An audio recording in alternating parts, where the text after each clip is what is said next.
भगवान शिव ने बताया मनुष्य का भाग्य कैसे तय होता है। जय श्री कृष्ण। मित्रों, एक बार माता पार्वती ने भोलेनाथ से बड़े ही जिज्ञासु भाव से प्रश्न किया, प्रभु, क्या मनुष्य का भाग्य पहले से ही तय होता है या उसके बाद में कर्मों द्वारा बदला भी जा सकता है। भगवान शिव मुस्कुराए और बोले, हे पार्वती, इस रहस्य को समझने के लिए मैं तुम्हें एक कथा सुनाता हूँ, उसे ध्यान से सुनो क्योंकि उत्तर उसमें ही छिपा है। दोस्तों, आगे बढ़ने से पहले आपसे एक छोटा सा अनुरोध है, इस कथा को ध्यान से सुनिए, महसूस कीजिए और अगर आप सच्चे शिव भगत हैं तो कमेंट में हर हर महादेव जरूर लिखिए, क्योंकि यह सिर्फ कथा नहीं, यह काल, कर्म और भाग्य का वह चक्कर है जिसमें हम सभी बंधे हुए हैं। भगवान शिव आगे कहते हैं कि मैं ही आदि हूँ, मैं ही अंत हूँ, मृत्यु के बिना अधूरी है क्योंकि मैं ही उसका अधिपति हूँ। जीवन का अंतिम रहस्य मृत्यु है और काल, जिसे तुम समय कहते हो, वह मेरी आज्ञा के हर प्राणी को ग्रसता है। हे देवी, इस सृष्टि में कोई भी काल को नहीं हरा सकता। मनुष्य कितना भी चालाक, बुद्धिमान या शक्तिशाली क्यों न हो, पर उसका समय आता है तब वही होता है जो नियति ने पहले ही लिख दिया होता है। समय, स्थान और परिस्थिति, ये तीनों मिलकर भाग्य को मुहूर्त पूर्व देते हैं और जो होना है वो होकर ही रहता है। हे पार्वती, देवी पार्वती, एक बार की बात है, पृथ्वी लोक पर एक अत्यंत तेजस्वी और धर्मनिष्ठ राजा राज्य करते थे जिनका नाम था भगीरथ। न वे केवल पराक्रमी और न्यायप्रिय थे बल्कि विद्या, विनय, प्रजा पालन में भी अद्वितीय थे। उनकी प्रजा उन्हें अपने पिता के समान मानती थी और वे समय प्रजा को संतान के समान स्नेह देते थे। राजा भगीरथ का एक विशेष नियम था कि प्रत्येक रात्रि वे भेष बदलकर नगर भ्रमण करते थे ताकि जनता के सुख दुख को नजदीक से समझ सके। एक ऐसी ही रात जब गगन में तारे मंद पड़ने लगे और अमृत बेला का समर्थ वातावरण में घुलने लगा, राजा भ्रमण करते हुए नगर के अंतिम परिक्रमा मार्ग की ओर बढ़े और उसी मार्ग के किनारे पर एक घना जंगल प्रारंभ होता है। तभी उनकी दृष्टि एक नवयुवक लकड़हारे पर पड़ी जो कंधे पर कुल्हाड़ी के लिए जंगल की ओर बढ़ रहा था। वह एक ऊंचे वृक्ष पर चढ़कर लकड़ी काटने लगा था कि तभी अचानक जंगल की निर्वता को चीरता हुआ एक विशाल और भयानक रीछ यानी भालू दौड़ता हुआ वहां आ पहुंचा। यह देखकर राजा एक पेड़ के पीछे चुपचाप छुप गए, लेकिन राजा ने देखा कि वो रीछ तो उसी वृक्ष पर चढ़ने लगा जिस पर वो नौजवान लकड़हारा लकड़ी काटने के लिए चढ़ा था। उस रीछ को पेड़ पर इतनी तेजी से चढ़ते हुए देखकर राजा आश्चर्यचकित रह गए। उन्होंने सोचा, ये कैसे संभव है, इतना भारी भरकम प्राणी वृक्ष पर कैसे चढ़ सकता है, क्योंकि सामान्य रीछ कभी वृक्ष पर नहीं चढ़ता, लेकिन ये तो किसी अद्भुत शक्ति ने चढ़ रहा था। उधर जब उस नौजवान लकड़हारे ने रीछ को अपनी ओर तेजी से आता देखा तो वह डर के मारे उसके हाथ पांव फूल गए। भय से कांपते हुए उसने हाथ में एक वृक्ष की टहनी छूट गई और वह धड़ाम से जमीन पर गिर पड़ा। जैसे ही वह गिरा उसी क्षण उसके प्राण पखेरु उड़ गए। अब जब वो भयानक रीछ पेड़ के नीचे उतरा तो अचानक वो देखते ही देखते एक सुंदर स्त्री का रूप धारण कर गया और पास आते ही स्थिति एक कुएं के पास जाकर बैठ गया, मानो वो किसी का इंतजार कर रही हो। राजा भागीरथ यह सब देखकर भीतर तक हिल गए थे। उन्हें अपनी आंखों पर विश्वास नहीं हो रहा था। उनकी सारी थकान, सारा आलस्य और नींद एक क्षण में उड़ गए, क्योंकि उन्होंने अपनी आंखों से देखा था कि कैसे वो भयानक प्राणी एक स्त्री में बदल गया। अब उसका मस्तिष्क अनेक प्रश्नों से घिर चुका था। राजा ने ठान लिया कि मैं इसका पीछा करूंगा और जानूंगा कि ये रहस्य क्या है।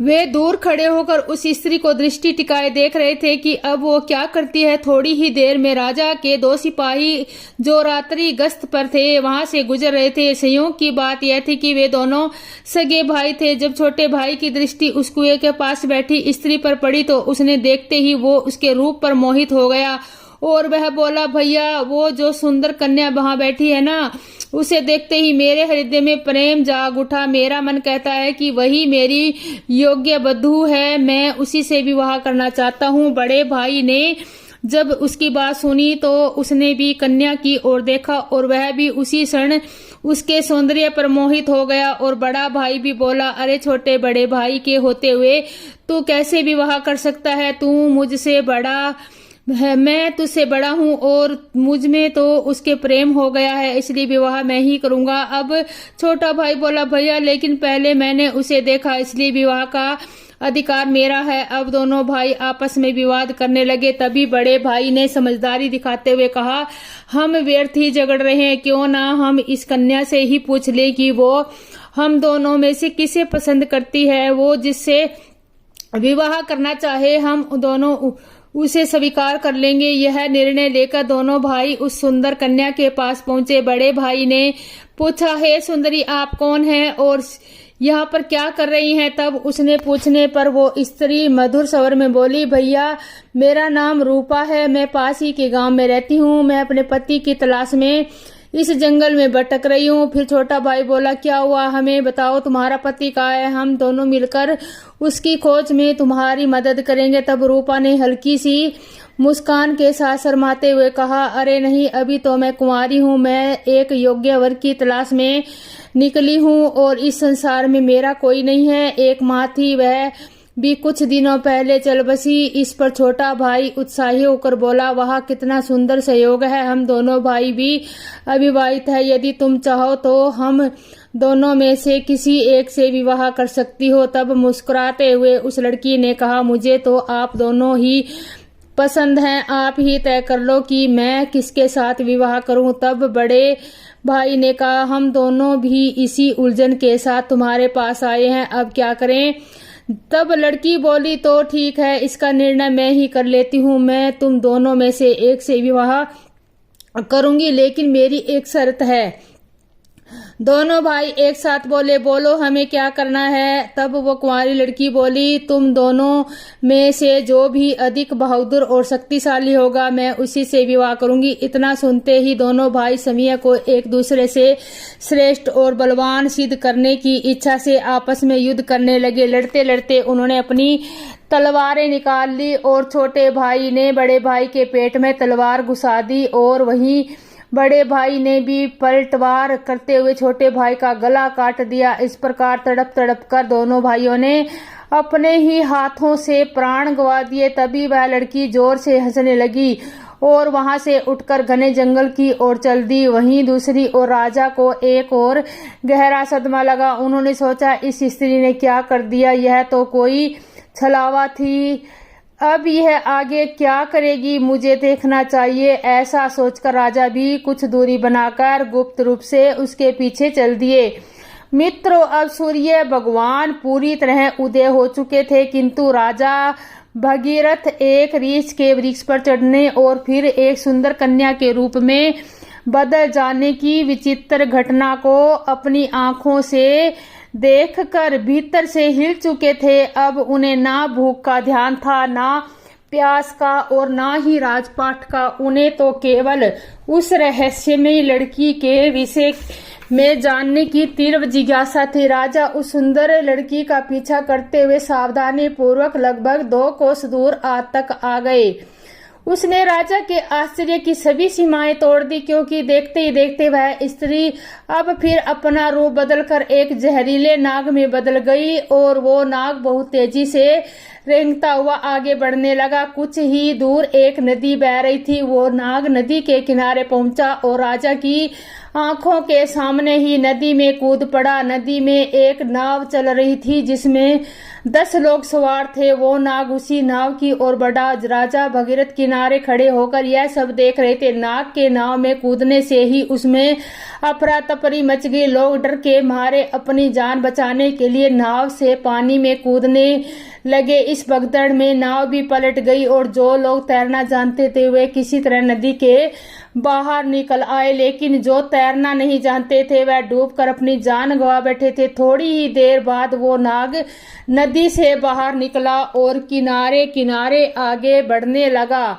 राजा भगीरथ उसका पीछा करते रहे। फिर कुछ दूर जाने पर राजा को एक और आश्चर्य हुआ। वो नाग अब एक बार फिर अपना रूप बदल चुका था। अब वह एक वृद्ध गरीब ब्राह्मण के वेश में था। राजा ने सोचा, इस रहस्यमय प्राणी के विषय में जानकारी लेने का यह उचित समय है, क्योंकि इस समय वह एक वृद्ध ब्राह्मण के रूप में था। इसलिए राजा ने सोचा, अब मुझे इसमें कोई खतरा नहीं होगा, मैं इसके पास आसानी से पहुंच सकता हूं। यही सोचकर राजा शीघ्रता से उस रहस्यमयी ब्राह्मण की ओर बढ़ने लगे। राजा तो उसके छलावे और रहस्यमयी चालों का पहले से ही पीछा कर रहे थे। अब वह तेज कदमों से चलते हुए उस ब्राह्मण के पास पहुंचे। उन्होंने हाथ जोड़कर विनम्रता से प्रणाम किया। उस वृद्ध ब्राह्मण ने भी हाथ उठाकर अभिवादन स्वीकार किया और उन्हें आशीर्वाद दिया।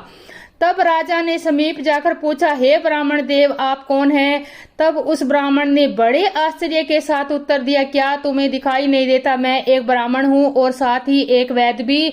अभी मुझे बहुत शीघ्रता से राजमहल पहुंचना है, क्योंकि वहाँ के राजा संकट में हैं और उन्हें एक कुशल वैद्य की आवश्यकता है। उस ब्राह्मण की बात सुनकर राजा स्तंभ रह गए। उनका शरीर पसीने से भीग गया। अब उनका धैर्य टूटने लगा। भगवान शिव माता पार्वती से कहते हैं, हे देवी, ऐसा क्यों न हो, क्योंकि हर मनुष्य अपनी मृत्यु से डरता है, और जब मृत्यु ही उसके सामने खड़ी होकर उससे बातें कर रही हो तो भय तो होगा ही। राजा अब अत्यंत डर चुके थे, किंतु उन्होंने साहस जुटाया और दृढ़ स्वर में बोले, हे विप्र, हो सत्य कहिए, ऐसे झूठ बोलना ब्राह्मण को शोभा नहीं देता। इसके लिए आपको दंड भी मिल सकता है, यहाँ तक कि सूली पर भी चढ़ाया जा सकता है। और हाँ, मैं आपको बताना चाहता हूँ कि यहाँ के राजा मेरे मित्र हैं और वे पूर्णतः स्वस्थ हैं। यह सुनकर ब्राह्मण मंद मुस्कान के साथ बोला, अब मैं सब जानता हूँ, तुम व्यर्थ मेरा समय नष्ट कर रहे हो।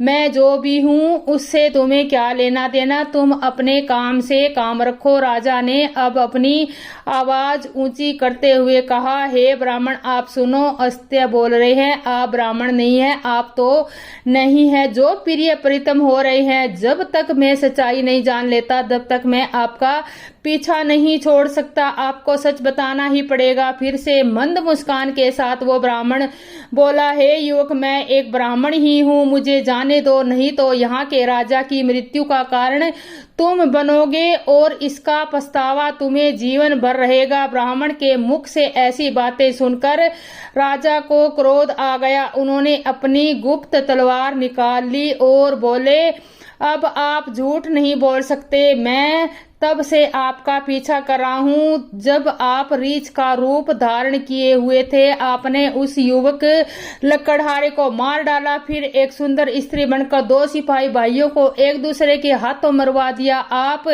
विशीला नाग बनकर नदी में कूदे और उस नाव पर चढ़ गए जिसमें कई यात्री सवार थे। आपकी दहशत के कारण भगदड़ मची, नाव पलट गई। जो तैरना जानते थे वो तो बच निकले, लेकिन बाकी सभी डूबकर मर गए। और अब आप वृद्ध ब्राह्मण का रूप धारण करके नई चाल चल रहे हैं। इसलिए हे ब्राह्मण, अब सत्य कहो, तुम कौन हो? राजा की तीखी बातें और तलवार की नोक देखकर भी वो ब्राह्मण शांत रहा और बोला, हे युवक, यदि मैं न बताऊं तो तुम मेरा क्या कर लोगे? राजा ने तलवार को उसके और निकट कर लिया और बोले, अब तुम परिणाम भुगतने के लिए तैयार हो जाओ, क्योंकि अब तुम कई लोगों की हत्या करने के दोषी हो। इसलिए तुम्हें राज दरबार में प्रस्तुत कर सूली पर चढ़ाया जाएगा। तुम नहीं जानते कि यह सम्राट भगीरथ का राज्य है, जो एक न्याय प्रिय और प्रजा वस्त्र कलाजा है। तुम यहाँ के जीवित वापस नहीं जा सकते, इसलिए तुम्हारी भलाई इसी में है कि अपने असली रूप में आओ और अपनी सच्चाई मुझे बताओ। भगवान शिव कहते हैं, हे देवी पार्वती, राजा की ऐसी बातों को सुनकर वो वृद्ध ब्राह्मण जोर जोर से ठहाके लगाकर हंसने लगा और बोला, हे राजन, मैं जानता हूँ कि यह नगरी सम्राट भगीरथ की है, जो एक महान प्रतापी और धर्मनिष्ठ राजा है, और मैं यह भी जानता हूँ कि वह तुम ही हो, विश्वविख्यात सम्राट भगीरथ। किंतु अब तुम भी एक बात जान लो, तुम मुझे नहीं मार सकते, बल्कि एक दिन ऐसा आएगा जब मैं ही तुम्हें मरने के लिए विवश कर दूं। अब तो राजा के होश ही उड़ गए। ब्राह्मण की इस प्रकार की बात सुनकर राजा भगीरथ के हाथ से तलवार छूटकर नीचे गिर गई। वे हाथ जोड़कर चुप हो गए और मन ही मन सोचने लगे, जिसने इस रूप में भी मुझे पहचान लिया वो कोई साधारण मानव तो हो नहीं सकता। तभी राजा विनम्र होकर बोले, हे ब्राह्मण, अब मैं जब आपसे मुझे पहचान ही लिया तो कृपा करके यह भी बताइए कि आप वास्तव में कौन हैं। तब वो ब्राह्मण बोला, हे राजन, किसी ने सत्य ही कहा है कि संसार में 4 हट सबसे बलवान होते हैं, राजहट, बाल हट, स्त्री हट और योग हट। तुम राजा हो इसलिए राजहट पर अड़े हो। अब तुम बिना मेरी सच्चाई जाने रह ही नहीं सकते, यह भी मैं जानता हूँ। इसलिए अब ध्यान से सुनो, मैं कौन हूँ और मैं तुम्हारी राजधानी में क्यों आया हूँ। तब उस वृद्ध ब्राह्मण ने बताना प्रारंभ किया और कहा, हे राजन, अब तुम्हें मैं अपनी पहचान बताता हूँ। मेरा नाम काल है।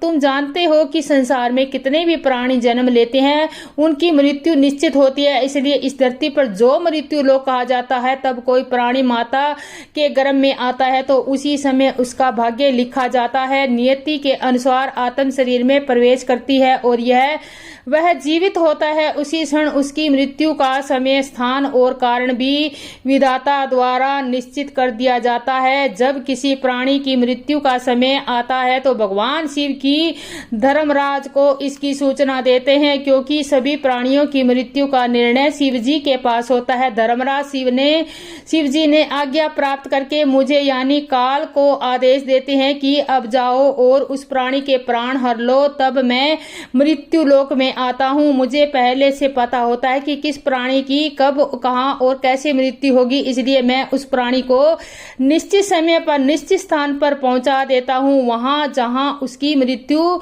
सुनिश्चित हो और जिस प्रकार उसकी मृत्यु विधाता ने लिखी होती है, मैं उसी प्रकार की परिस्थितियां और घटनाएं वहां उपस्थित कर देता हूँ। इसलिए हे राजन सुनो, उस लकड़हारे को मैंने नहीं मारा था। तब राजा ने आश्चर्य से पूछा कि हे विप्र, आप यह कैसे कह सकते हैं। मैंने समय अपने आंखों से देखा है कि उस लकड़हारे की मृत्यु का कारण आप ही बने थे। तब ब्राह्मण यानी काल ने कहा, हाँ, कारण तो मैं ही बना था, लेकिन शारीरिक लोग तो यही समझते हैं कि लकड़हारा पेड़ के गिरकर मरा, जबकि वह तो मेरी योजना का हिस्सा था। उसकी मृत्यु पेड़ से गिरकर होनी निश्चित थी, इसलिए मुझे वह रूप धारण करना पड़ा। सोचो, अगर मैं असल में वृद्ध होता तो क्या कभी पेड़ पर चढ़ पाता। उसी तरह जो सिपाही मरे उनकी मृत्यु एक दूसरे के हाथों होनी तय थी, इसलिए मुझे एक सुंदर स्त्री बनना पड़ा। फिर जो लोग नाव में डूबकर मरे उनकी मृत्यु जल में डूबने से होनी निश्चित थी, इसलिए मैंने एक भयानक नाग का रूप धारण कर लिया, जिससे वे सभी अपनी मृत्यु तक पहुंचे। हे राजन, अब आप समझ ही गए होंगे कि मैं कौन हूँ और आपकी नगरी में क्यों आया हूँ। समय, स्थान और परिस्थिति, ये तीनों ही एक प्राणी की मृत्यु में मुख्य भूमिका निभाते हैं। राजा गंभीर हो गए और बोले, हे विप्र, आपने मुझे जो ज्ञान दिया उसके लिए मैं आपका आभार व्यक्त करता हूँ, लेकिन मेरे मन में एक और प्रश्न है। आपने थोड़ी देर पहले कहा था कि इस नगर के राजा की मृत्यु होने वाली है, किंतु मैं तो आपके सामने जीवित खड़ा हूँ। तब काल मुद्द स्वर में बोले, हे राजन, मृत्यु तो हो चुकी है। वो मृत्यु तुम्हारे छोटे भाई चित्रागत की थी, जो तुम्हारी अनुपस्थिति में राजगद्दी पर बैठा था। शत्रु राज्य के एक गुप्तचर ने उस पर बाण चला दिया, और क्योंकि तुम्हारे राज्य के नियमों के अनुसार तुम्हारी अनुपस्थिति में वही राजा माना जाता है जो गद्दी पर बैठा हो, इसलिए मृत्यु राजा की ही मानी गई और तुम यहाँ मेरे पास व्यर्थ ही उलझनों में पड़े रहे।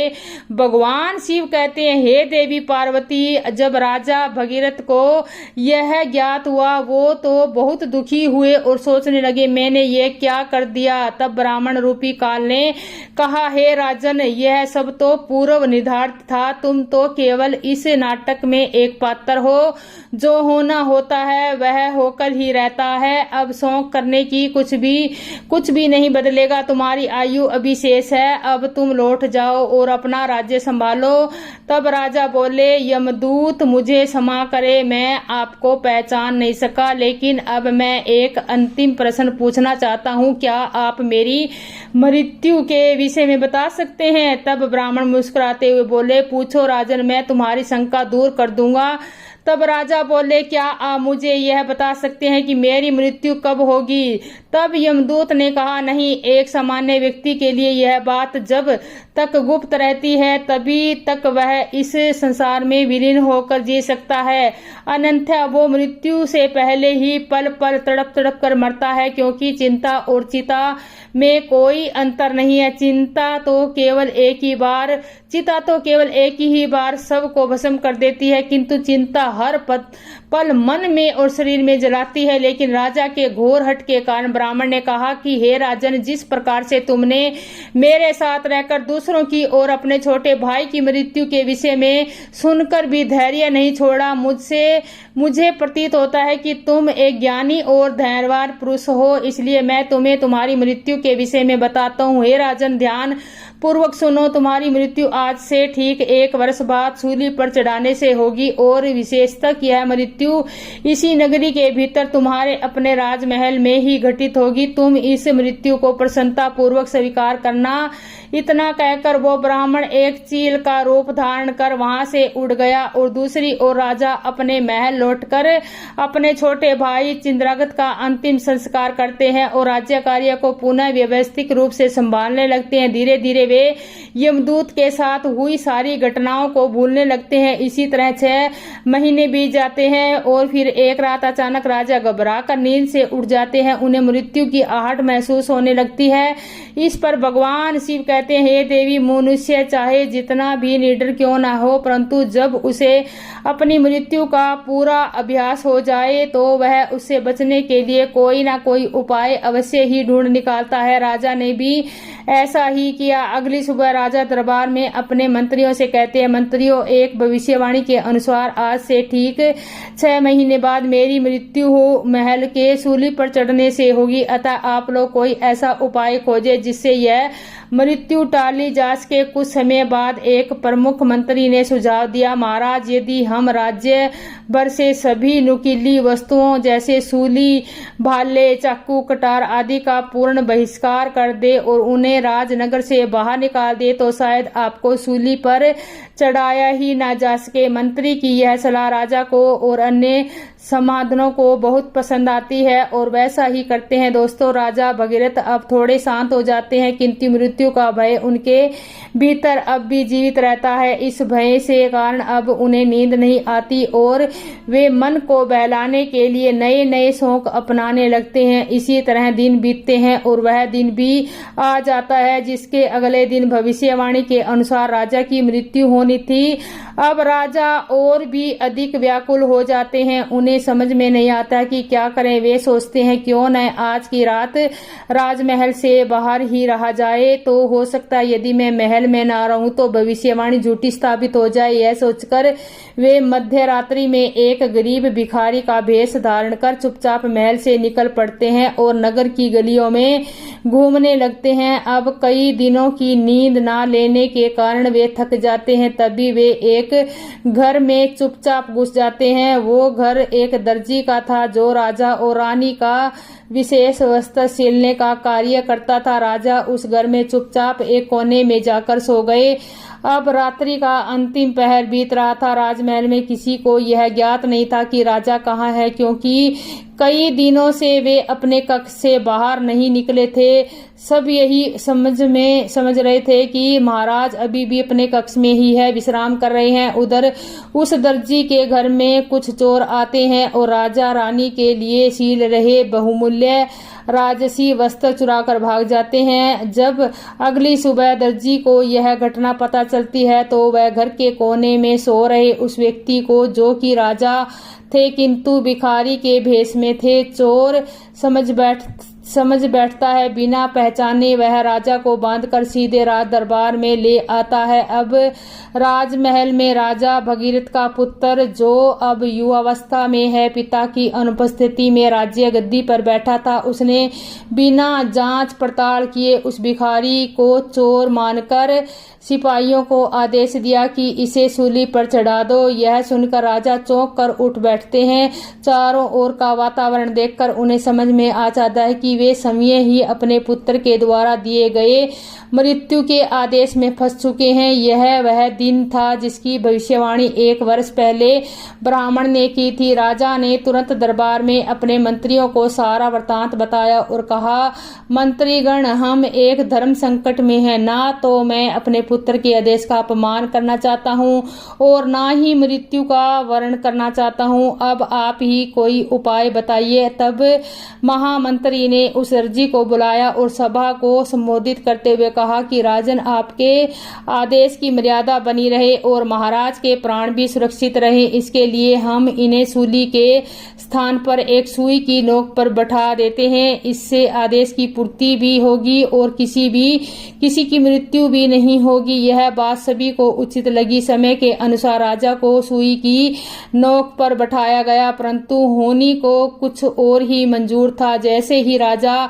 सुई की नोक पर बैठे, वो सुई उनकी पीठ में चुभ गई। रक्त बहने लगा और वैद्य बुलाए गए। तब तक बहुत देर हो चुकी थी। धीरे धीरे राजा का शरीर शिथिल हो गया और वे वहीं तड़पते हुए अपने प्राण त्याग देते हैं। दोस्तों, भगवान शिव माता पार्वती से कहते हैं, हे देवी, मनुष्य अपने भाग्य को चाहे जितना भी बदलने का प्रयास करे, किंतु जो विधाता ने पूर्व निर्धारित कर दिया वह होकर ही रहता है। यही कारण है कि ईश्वर ने मनुष्य को भविष्य जानने की सामर्थ्य नहीं दी, ताकि वह चिंता में ना पड़कर वर्तमान को पूर्ण रूप से जी सके। अतः प्रत्येक जीव को अपने कर्म पथ पर अड़िग रहना चाहिए, धर्म के नियमों का पालन करना चाहिए और हर क्षण को ईश्वर को समर्पित करके सत्य और श्रद्धा के साथ जीना चाहिए। यही मानव जीवन का सार है। तो मित्रों, यही थी सम्राट भगीरथ की वह चमत्कारी और रहस्य से परिपूर्ण कथा, जो हमें यह अमूल्य संदेश देती है कि कोई भी प्रयास, कोई भी उपाय भाग्य को टाल नहीं सकता, क्योंकि जब काल आता है तो वह हर द्वार खोलकर भीतर प्रवेश करता है। अगर आपको यह कथा ज्ञानवर्धक और प्रेरणादायक लगी हो तो कृपया इस वीडियो को लाइक करें, अपनी और सब्सक्राइब करें और हर हर महादेव का कमेंट जरूर लिखें।